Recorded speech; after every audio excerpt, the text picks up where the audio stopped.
লক্ষ্য করে অঙ্কটি এ নল বি নলের ৭ গুণ ক্ষমতা সম্পন্ন একটি চৌবাচ্চা বি নল ৫৬ মিনিটে জল পূর্ণ করতে পারে। একত্রে দুটি নল কতক্ষণে চৌবাচ্চাটি পূর্ণ করবে? দেখো, এ নল বি নলের ৭ গুণ ক্ষমতা সম্পন্ন বলা আছে।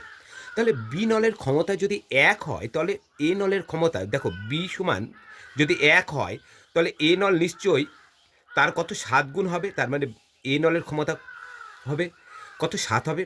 সেক্ষেত্রে আমাদের দেখতে হবে যে দুটি নল একত্রে যদি খুলে দিই, তাহলে চৌবাচ্চাটি কতক্ষণে পূর্ণ হবে সেটা আমাকে নির্ণয় করতে হবে। কীভাবে নির্ণয় করবো? দেখো, বি নলের কত সময় লাগে? একাই ৫৬ বাই কি করে দিব? দেখো, এর ক্ষমতা ৭ যোগ বি এর ক্ষমতা কত? ১।